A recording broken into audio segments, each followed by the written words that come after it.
Hello. Hello. And welcome to Project Mosquito. In this week's episode, Project Mosquito needs to stop. So let's fit some brake lines.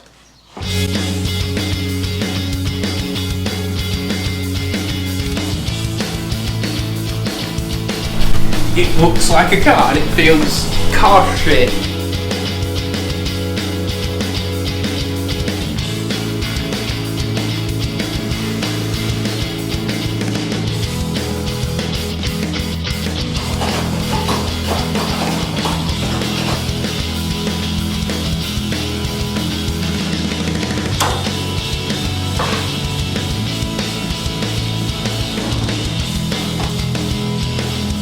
You could help.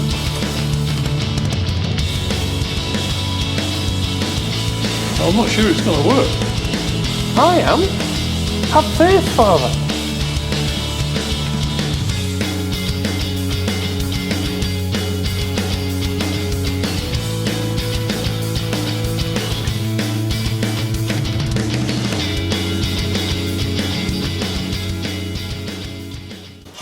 Wait for Dad to fish out his nuts.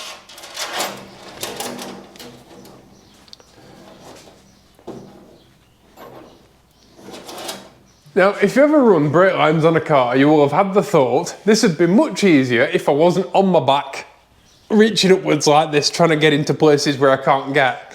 And it'd be far easier if I could flip the car upside down and just do it like this. So that's exactly what we're going to do, or at least attempt to. Attempt to, yeah. Let's just try tipping it first. Which way do you want to tip it? Oh, this way, I said. That way. Yeah, then we can get to lathe and everything else.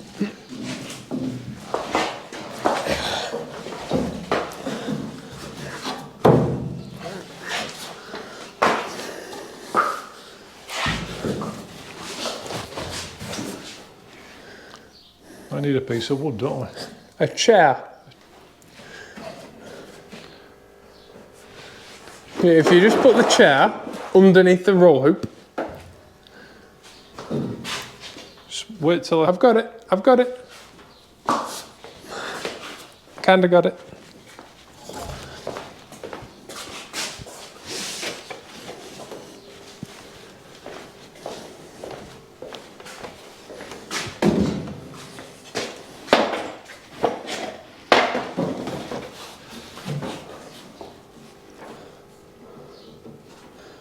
Your chair's gonna hit this. Just move your chair to the rear slightly. Let's put it. There we go. Look at that, it's even sprung.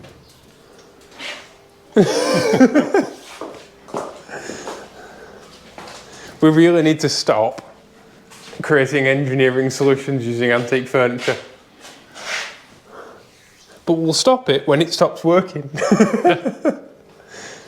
I think in a previous episode I mentioned wanting to do everything in hard lines. However, when we talked to Alex from Twerks UK, who supplied us with all of our all our AN fittings all our and AN brake lines. Thank you, Alex. Yeah, he suggested doing it all in flexible, and so that's what he sent us, and so that's what we're going to do. On a normal car, your brake master cylinder is kind of a dual master cylinder, they call it, yeah? And it sends pressure to one front wheel, and then the back wheel on the opposite side, and then one front wheel and one back wheel on the opposite side. So it runs in an X, if you will.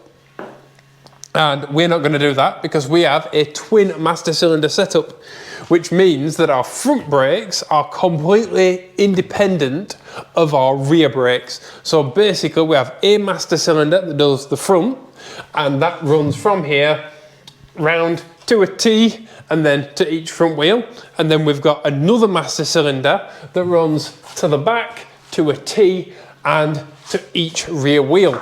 This allows us to use different size master cylinders for our requirements. So say for example that we decide to run a much bigger back tyre, right? Rather than the square setup we're currently running. and then we've got loads more grip at the rear, and we find that we're actually locking the front wheels up, we can change master cylinders. Yeah. And we can change master cylinders for different tyres. So if we want to run our compounds, for example, we find ourselves with loads more grip, so loads more stopping power. We can use that stopping power. Whereas if we're running like all seasons and snow tyres, we can actually adjust our braking pressures according to our grip, which is what you want. And we've also got the balance bar that runs in between the two, which gives you not finite adjustment, but it gives you some adjustment. Yeah, it's like fine tuning of that. Fine tuning of the two cylinders. Don't expect if you're doing this to a car to be able to just adjust the balance bar to full. If the primary thing is the wheel cylinders need to be the brake master cylinders need to be as close as possible to the perfect setup, and then you just get it. Well, then what happens is you get a fine amount of adjustment, so you can adjust it from wet to dry. Yeah. But for now, all we've got to worry about is plumbing it all. Yeah. And then when it's on the road, then we can mess around with master cylinders and stuff like that and get it all fine-tuned and just right. But the reason we've done it the way that we've done it is because obviously there is no blueprint for this car. There is no... If you've got a Mustang, it's really easy to figure it out because loads of other people have done loads of other experimenting. There's big companies that like go out, do loads of testing for you and will advise the best brakes for you. If you've got a Mini, you can go to CAD, can't you? Yeah. And say, oh, I've got a Mini that weighs this much, that's got this much power and it's got this wheel and this tyre package. What do you suggest? And they'll be able to tell you. With a car like this, this is it. It's a production run of one, and so the more adjustable and the more fine-tunable our brake setup is, the better. Yeah. And then we can get it just right. Quick notes. Hang on. What am I hanging on to? You what? What am I hanging on to? Right. A quick release pedal box. Is now released. Have you got it? Yep. Good morning. Good morning. Okay, so now we've done a proper inventory of all of our bits, haven't we? Yeah.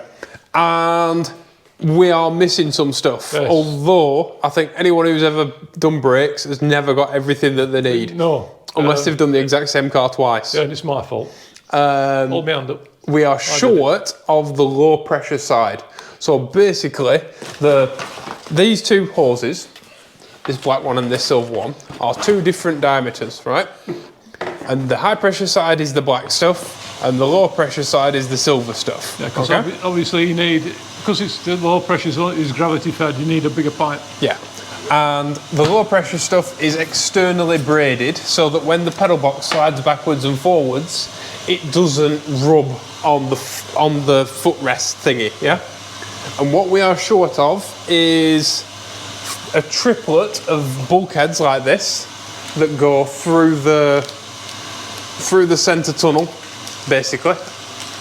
They kind of bolt to the centre tunnel, and your hose attaches to one side, like your pedal box attaches to one side, and the other side runs up to these chappies, right? So we are short of enough holes to connect we've got enough to connect the pedal box to the firewall. Yeah. Just not enough to connect the firewall to these and the hardware to do it. Yep.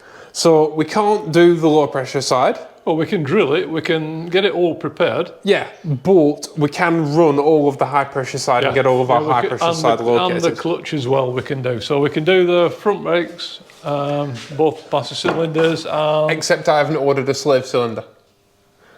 That's your fault. Or a clutch. But obviously we're not doing engine stuff yet. Nope. This is the thing, because everything's connected to everything else. You kind of... It snowballs, doesn't it? It does. The hard thing that we need to do today is figure out where these live. Yeah, our little T-pieces, they're a little splitter. They get the pressure from the rear brakes, pressure from the front brakes, and obviously they got a split between left and right. Right, so basically one of these lives back here somewhere, and it receives the brake line from the rear brakes that runs to here, and then runs kind of one way and then the other way. The problem is that we have a lot of plumbing in that also comes through here and 2 fuel lines. And we haven't got any of the plumbing in. Nope. And we're not going to fit the plumbing because we ain't got the engine in. No. And so it's almost impossible to orientate the plumbing without the engine in. So we're going to guess. And then we need to do the same at this end because there's another one of these that attaches somewhere, and then we've got one line that runs to this wheel and then one line that runs to that, well, caliper and caliper. So yeah, and then we can figure out where to drill our bulkheads in our firewall. Yeah, because we need tunnel. to, what we want, the difficult part in doing this is we need to be able to get a spanner in. We could cluster them all together. You could put 3 on the bottom, 3 on the top, but then it would mean that you couldn't get to the bottom row. Yes. So you would have to detach the top row and then there'd be fluid everywhere and brake fluid's horrible stuff that destroys all your paint. yeah. And so basically we need to find a way that we can get to every single one of these bulkheads individually and hoses, so we can tighten them all up, remove them as necessary and not interfere with the other ones. Yes. So, do I need to look up some photos? Yes. Right. Luckily, we've been filming all of the everything we've done, so I can just look up the video. We can look back on the videos and find out exactly where everything actually sits. Yeah, when we did all the plumbing. Yeah, when you build your car, take loads of photos. So one of the, in fact, even if you're just working on your car, before you take something apart, or before you do any wiring or anything like that, always take loads of photos. It is. Everybody's got a phone now. Except for you. Well, I don't need one, I've got you. You need one, because I can never get in hold of you when I need you. Yeah, so basically if you do strip anything down, take shots constantly all the way through. And it makes life much easier, because if you drop a screw or you get distracted or taken away from the job for whatever reason, you can come back to it and you can get back to where you left it. But we haven't got any stainless washers. No. We need to make a list of everything that we're missing. No, we can get stainless washers from 10mm ones from Don't Bolt Shop. But we need a list for the non-bolt shop as well, because we've got stuff to get for the door handles. Not door handles, door hinges. Yeah. And all sorts. And I found the photo of the plumbing. So we know where all that goes. Oh, sugar. That is a permanent marker. Get it off, get it off, get it off.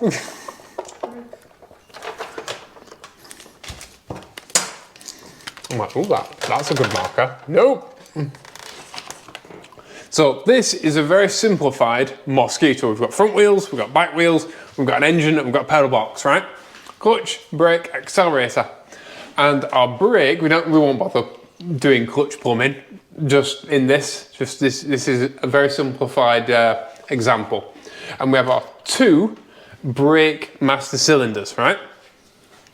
And each brake master cylinder has a low pressure side, which we'll do in blue, and a high pressure side, which we'll do in red. Okay, simple enough. Right, your high pressure side goes, so we'll do this one as our front because it makes drawing it easier, right? Like that. And then you've got a bulkhead fitting. And then that runs to the front where you've got a T-piece. And then from that T-piece, it runs forward to this wheel and to that wheel. And then our rear goes around there, runs backwards. Then we have a T-piece, so that's a bulkhead fitting. And then that runs off to that wheel. And then that one runs to that wheel. So this master cylinder is operating your front brakes, and that master cylinder is operating your back brakes. Super, super simple, right? And then we have our low pressure side. Now our low pressure side runs round bulkhead, forward, and then up, and then attaches to our 3 master cylinder reservoirs. These that we don't have the all the plumbing fittings for, and then this one also runs round along next to that one. Now they're both blue, unfortunately, and then round to that as well. And so one of these is back brakes, one of these is front brakes, and the other one is clutch. And the clutch line is very similar, and basically has a high pressure and a low pressure, just the same. I need a pen. Like that. And it has a high pressure side, and your high pressure side runs round here. Another bulkhead fitting, down along, and then that runs to here on your gearbox, where your clutch lever is and your gearboxes. Right? And that also has a low pressure side, which then has to come around here, down, along, and to your reservoirs. And as you can see, it very quickly starts to get a bit busy, and it gets very busy in this area. And that's why we need to make sure that we've got enough space so we can get a spanner on each one of these fittings, and there is space for each one of these fittings. Right, so I'm going to go and get some alcohol now, then I can remove the permanent marker off the whiteboard. Oops. Back in a moment. So even a simple thing like the T-piece. These are all stainless steel, by the way. This, thank you very much to Alex from Torch UK, who sent us all these fantastic components, and they really are top quality. All the brake lines that are exposed to the weather are all stainless steel, and all the fittings are stainless. So you can see that once you start, even a simple T-piece like this, once you start bolting all the fittings on, it starts to get pretty complicated. It's not, but it's just a lot of components, you know, and then you always see you've got a stainless steel nut and bolt to bolt it all together. Don't film me now, hand sanitizer. Ah, do it.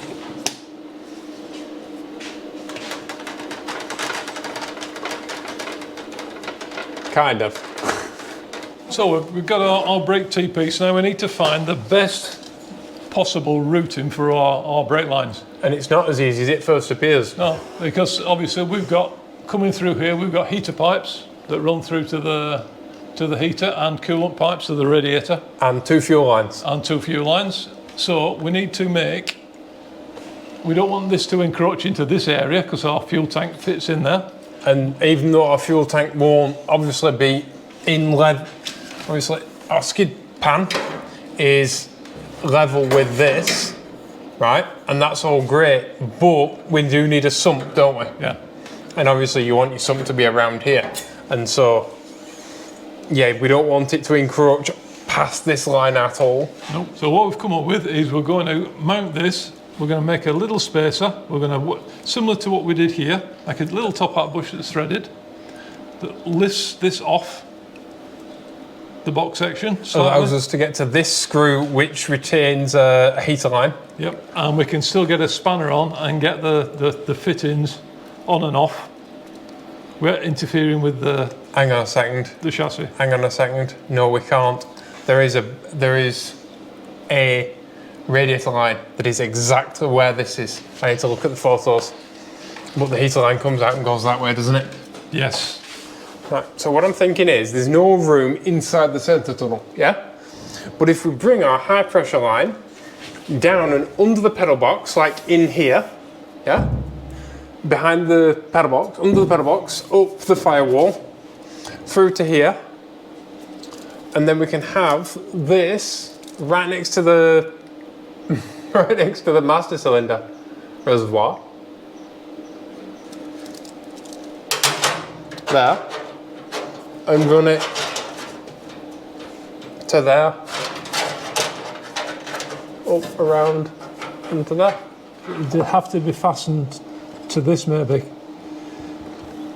because you don't as it moves sides backwards and forwards, you don't want it wiggling it loose. Yeah, 100%. So attach it to the bottom.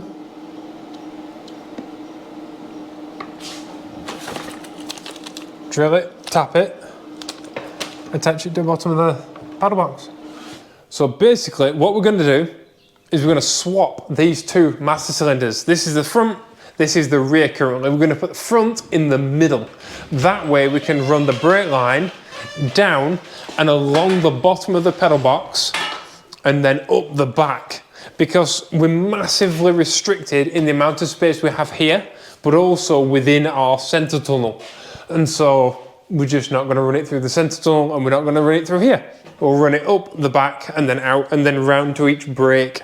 Sorted. Yeah, and it's a good solution because it gets all the brake lines up. Well, all the front brake lines anyway. Okay, it gets them up and out of the way so they can't get damaged. Yeah, and stay nice and cool. In rally cars, they actually run the lines. On a conventional car, they run that has like kind of chassis rails and things. They actually run the brake lines down here. Right? But on a rally car, everything's moved inside, because obviously, especially if you've got a forest rally car where it's getting hit with gravel and rocks and grinding out, you don't want any damage. So we need to get everything right out of the way completely.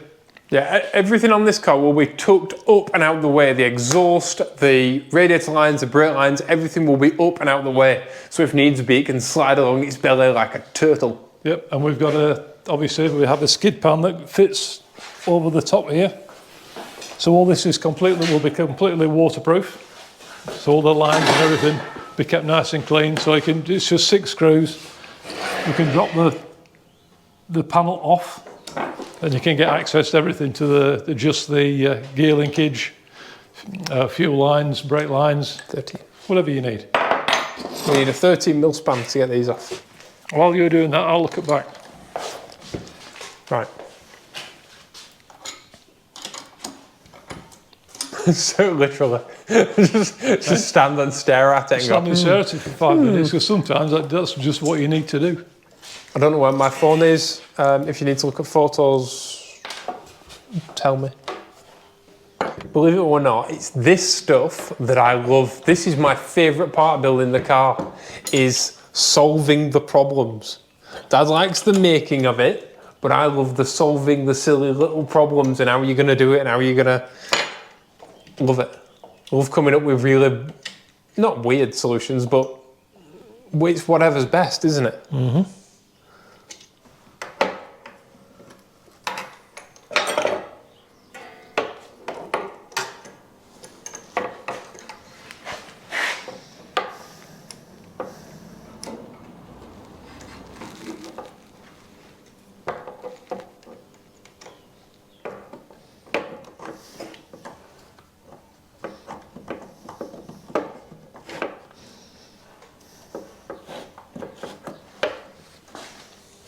Okay, so I now know that this is a permanent marker.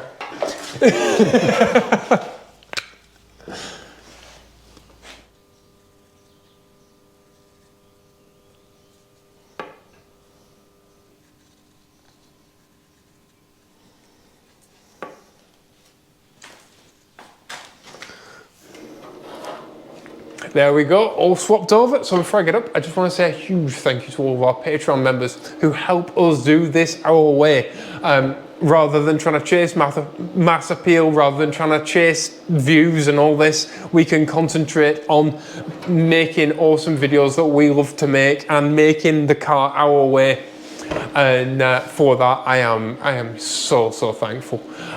So especially our slicks tier: Alex Bottomley, Andy Wood, David Flaherty, Doug Schott, Joe Shripley, Steve Schriefer and Tim Ritchie.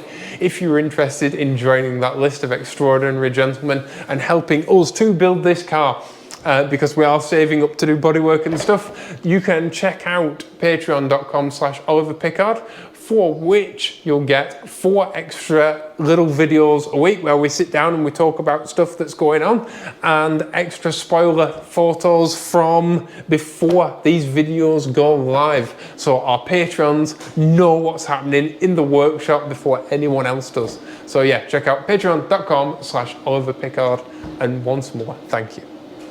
Yeah, thank you guys. Right. So what's your solution for the rear? I haven't got one yet.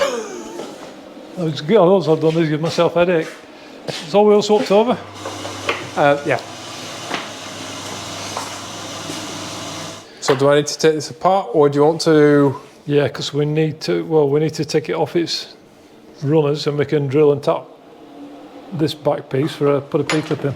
Okay. But I don't know. Let's see if we've got a 5mm tap. Which one do we need to go on? It's this one, isn't it? Middle one, yeah. All right.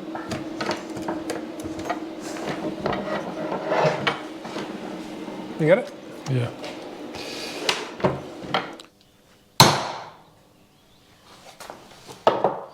Okay. Yeah.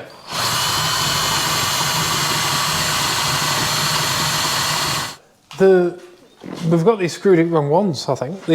These little bulkheads that you made. Yeah, they might be better on the outside. Yeah. I think they're better on the outside, yeah.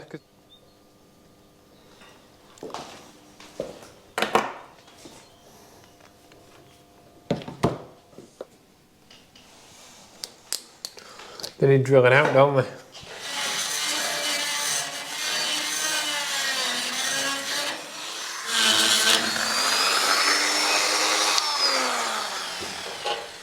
Right, I'm gonna have to cut the first one. Oliver, I'm gonna cut it big. What, the first line? Yeah. Okay.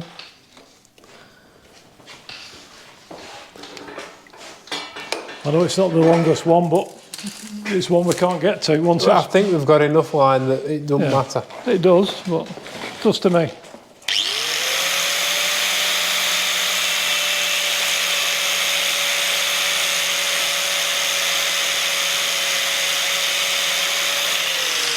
It's super important once you've cut your line, blow it through with an airline, because any little bits of grit from the cutting disc need to be removed. Because the last thing you want is grinding grit on your inside your brake calipers or your master cylinders. That is super tight. That is super tight. Yeah, they are. I know it needs to be. That's why they make that special little tool in it for... Yeah, they're like the little vice. yeah. I should make one, really.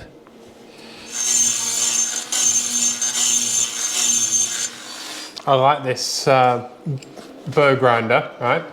But it is the worst swath of any cutting tool I've ever known. It makes super, super tiny little metal shavings, and every single one of them's like a needle. And it just gets all in your skin. It's horrible. But there's nothing hogs a hole out like it, unfortunately.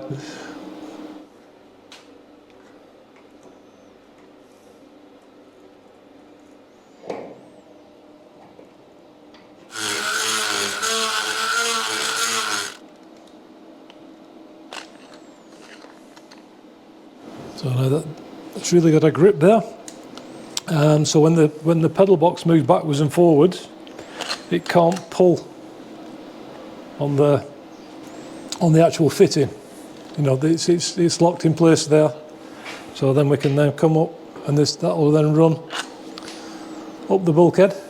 We'll set this to the forwardmost position where it's straight or almost straight, and then when it's pushed back, it will kink the line backwards. It's only got to move 50mm. So I think we'll be quite fine with that.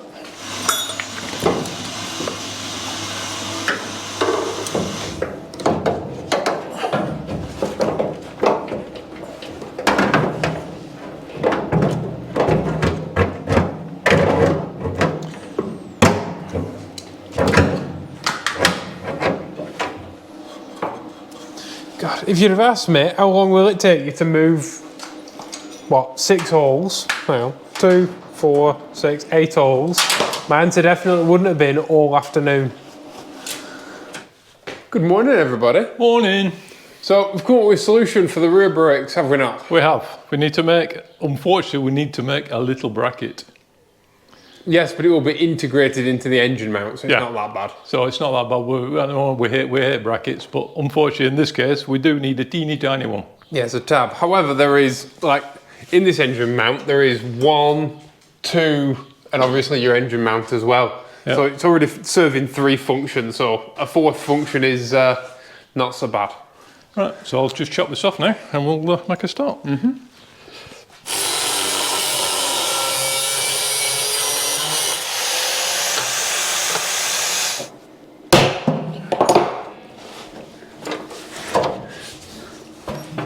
Oh, we made a design oversight when we did this pedal box, Dad. Why? We didn't consider adjusting it when the car's sideways.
Right, quite a few people have sent me an Instagram page for, and thank you for that, for a car called the Shoreline, and I know why.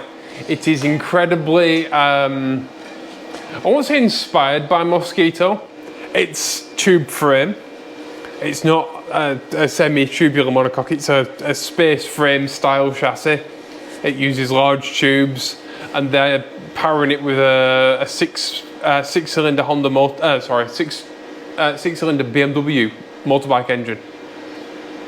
It's a lot longer than Mozzie, it's wider than Mozzie, it uses bigger wheels than Mozzie, but it is a retro-inspired tubular thing, and they're going to sell them. They're making them in California. Cool. And they're asking $500,000.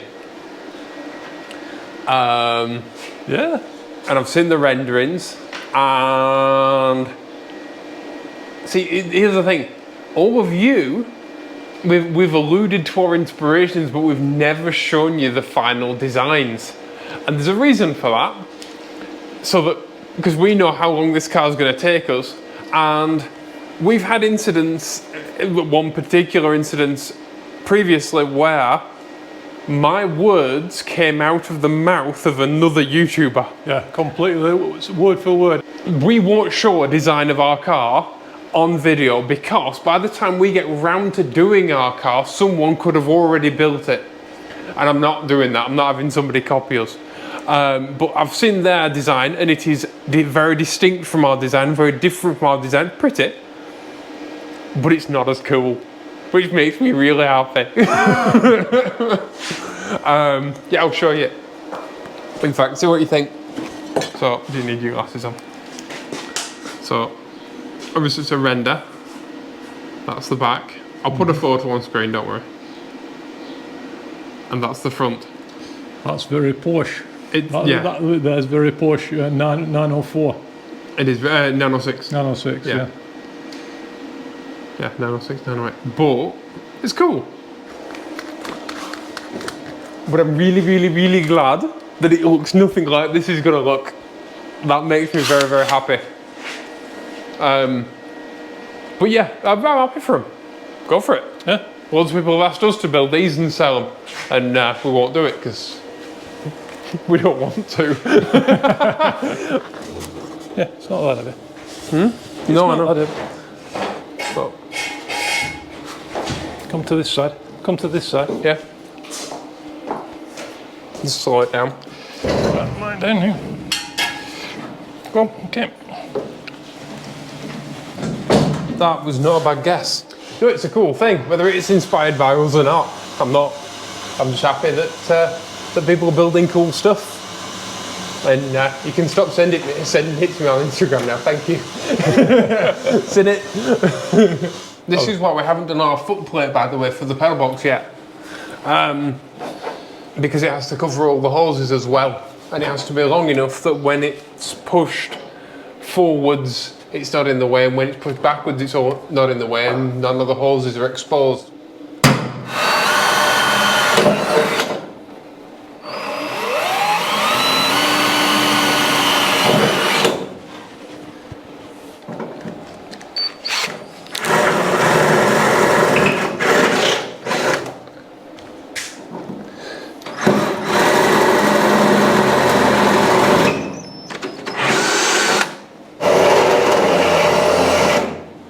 To give you a, because you can't see weight, just to give you an idea how much this car weighs, right? Look at the tyre.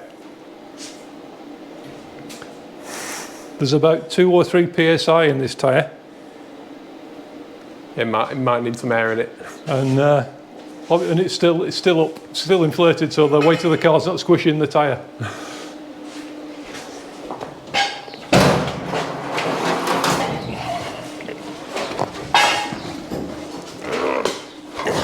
It was easier with the box, wasn't it? It's that last little bit that's tricky. Right, go on. You get the chair. Get the safety chair. Hey, it's oak. Yeah, but look at it. Yeah, I know. It's oak, and the load is being taken in compression. All right, come on. Keep going, keep going, keep going. I'm not surprised it's wobbly after we've done this to it, but still. And that's my dining room chair, by the way.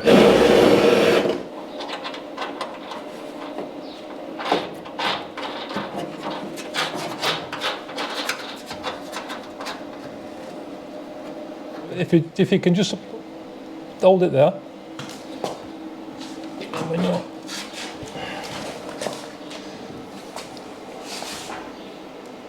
He's from inside here.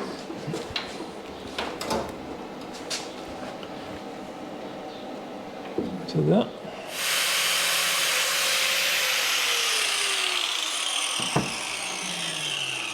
Yeah. And while we've been filming, we've got a new Slick Tier Patreon member, so I'd like to say a big thank you to Robert Millwood. Yes, thank you, Robert. You get your own bespoke shout out this week. So everything needs to be pushed up. Would you like a spanner? I have hands of steel. No, you do. But what we want to do is be able to remove all these so we won't fit this one. We'll get everything in place, we'll get all the lines there, and when it's all painted and with final assembly is when we'll fit these lines. Hey, he's done it. Good job.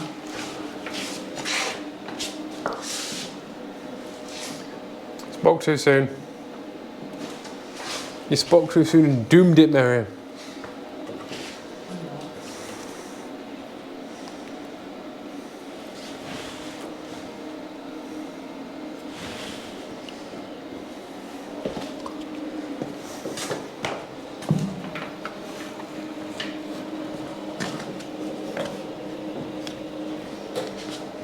Head is coming.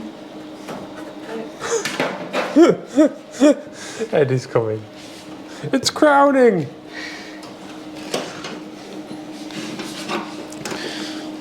That one, yeah? Yep. So there's a line to our rear brakes. We can now run again, same again for the clutch. Want me to rotate while you push? Yep. Which way? This way?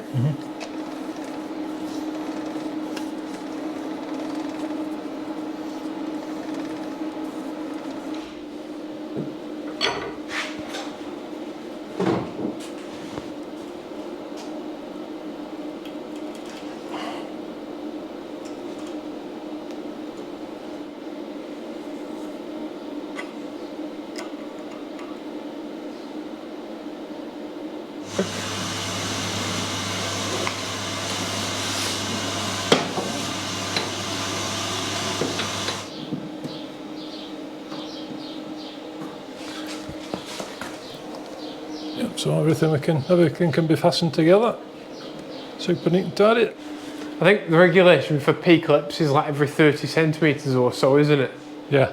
But we'll kind of err on the side of caution and overdo it.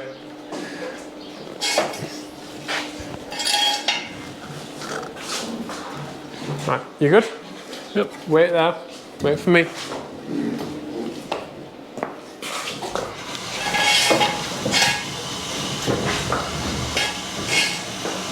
Go on.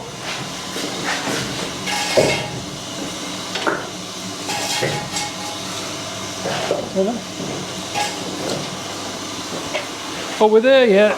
No, it's falling off the other side as well.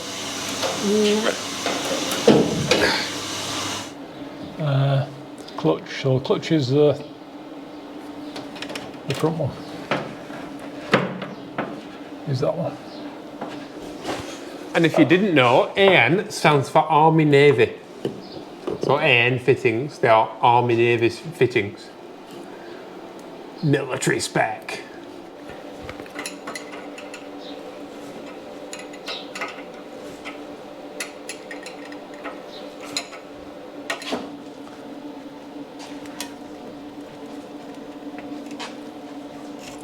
Ew.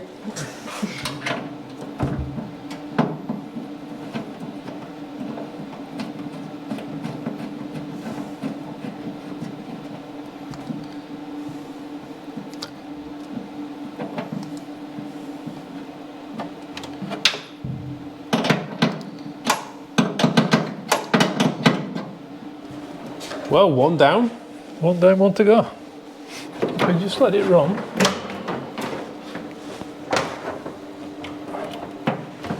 Like that. It'll be fine.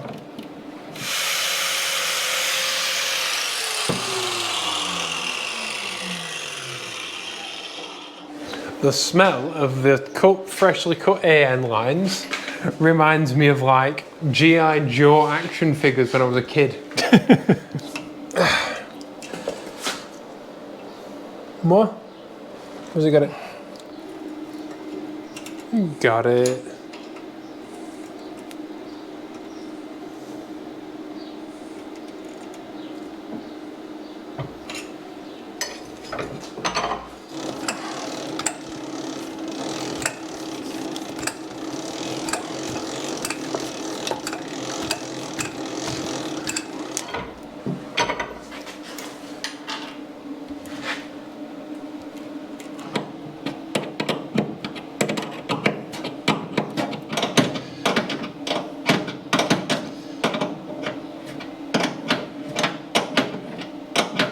And now what we need to do is we need to put our T-piece for our front brakes. Now I must say, putting our T-piece up here is not a problem for bleeding the brakes at all. In fact, if you go outside, open the bonnet on your own car and you look at your master cylinder, you'll see the reservoir, and then, so like, if this is your bulkhead, you'll see your reservoir, and then there'll be a piece of line that comes out of your reservoir, goes up and then comes down. And it's usually to about like halfway, if not all the way above your reservoir. This is exactly the same thing. So it won't be an issue bleeding it at all. Yeah, bring it a bit further around so that it's in line with this. And then it's a straight run down. You're just a bit off, yeah. And what we can do, we can drill it smaller. We can put a piece of oil thread in, or a bolt. Yeah, and just tweak it. Tweak it around, with two big washers on. Yeah.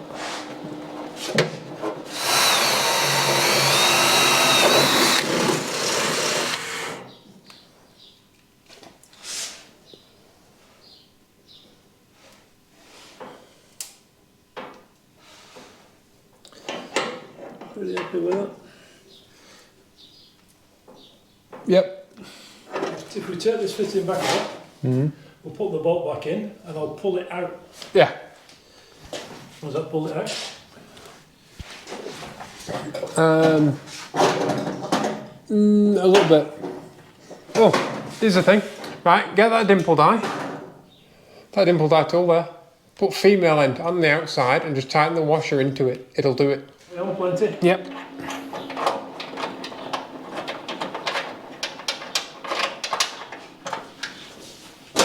And move the spanner.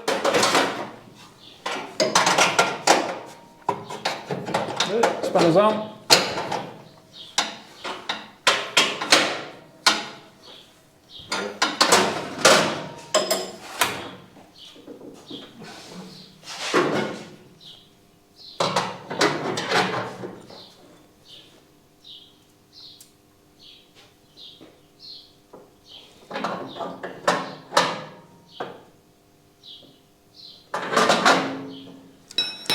Can you tighten it up now?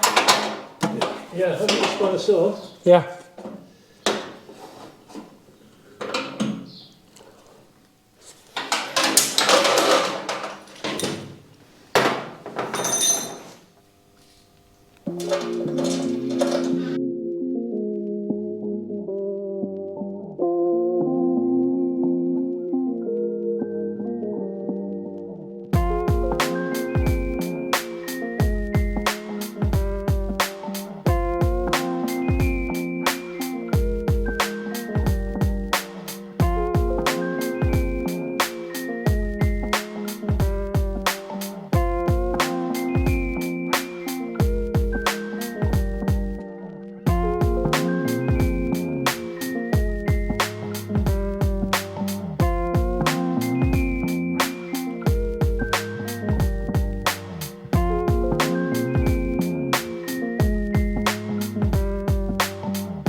Well, we've made progress this week. We have made progress. Yeah, it's been quite difficult. The hardest part of it has been to actually route the lines so they don't interfere with anything. So they're really nice runs. Yeah, by far the hardest part. But now we know where all the lines are going, and this is the hard bit. Like the rest of it, up to the calipers and stuff, is super easy. Yeah. We know we're missing a few fittings. We know we need to make a list. But I'm happy with it. I'm happy with the progress that we've made. Yeah. And it looks great. And of course, all of our plumbing stuff is in the top. So it's away from the heat. It's nice and down low. Yeah. And it's like so obviously we do have the water pipes that run through here. And we need to keep those as far away from the brakes as possible, which we've achieved. Yeah, and we've got our front brakes don't go anywhere near anything hot. No. And have a really short and simple line. Yep. So we've managed to make our line like lighter, shorter, and keep it up and out the way of everything. Yeah, and more efficient away from the heat. Yeah, so super happy. I'd like to say a huge thank you to all for watching this. I hope you've enjoyed it, and if you have, please make sure that you support the channel by clicking like. Leave us a comment. Tell us what you think. Yeah, and a huge thank you to all of our Patreon members, our ever-growing list of Patreon members. You're absolutely amazing. Yes, thank you very much, we guys. couldn't do any of this without you. So thank you all for watching. Please be awesome to each other, and we'll see you all in the next episode. Bye-bye. Bye-bye.